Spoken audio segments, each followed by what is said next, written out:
as a part of the community, and I used to be involved in my family's business, in the funeral business, and also in the ministry. So some of you have been to your church and filled in as pulpit supply.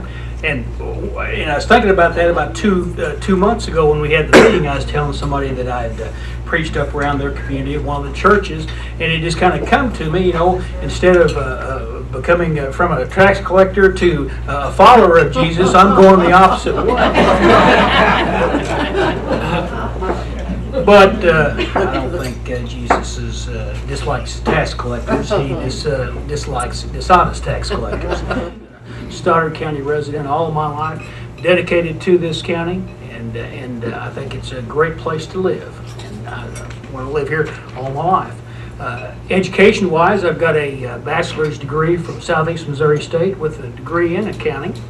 I worked elsewhere in the accounting field. Started out in college working for the Durreys, who owned Durrey Hotels, and I worked for them for several years before I came back into my family's business and worked there as an accountant. In the last 5 years, I've worked over at Poplar Bluff at a regional planning commission as their fiscal officer, and we deal with a lot of governmental accounting type issues, which I take care of those. So I've had a lot of experience in the accounting field, and I think that's a necessity for someone that's going to be the treasurer, that knows a little bit about finance and knows a little bit about taking care of the records of that. So I hope that I can have your vote and your support in my attempt to become the Stoddard County Collector Treasurer.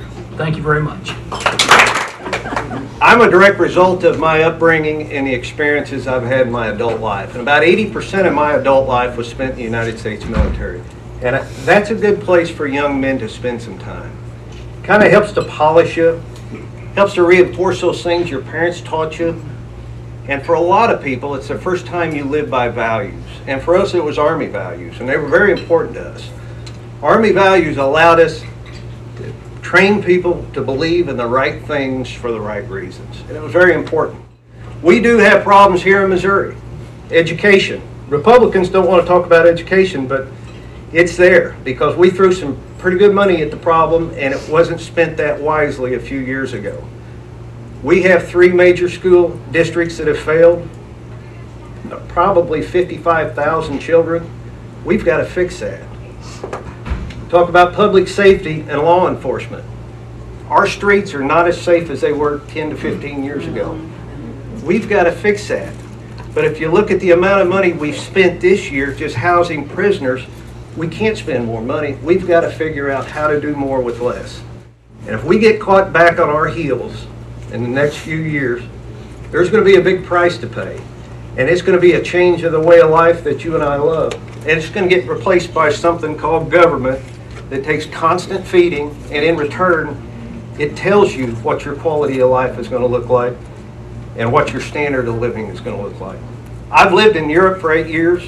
I've lived in those countries where that's how they run.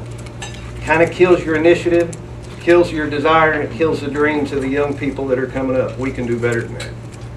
Folks, I'm going to ask you tonight, I want your vote. I appreciate all the support I've gotten so far, and thank you for allowing me to talk to you tonight.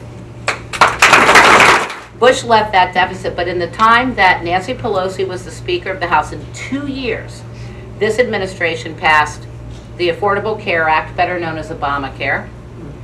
They passed the stimulus, which I'm not sure what it stimulated, but it certainly didn't stimulate our district, or our state, particularly for that matter, and you guys on the state level would know better. They passed this new Dodd-Frank Financial Regulatory Reform Bill, which is hurting most all of our community banks because they're forced to comply with regulations from which they were actually exempt when the law passed, okay? And so that makes it more difficult for them to lend money for people who want to create businesses. But we're in this pickle right now because we have all this uncertainty out there. We have uncertainty with regard to economic development options if you're a business.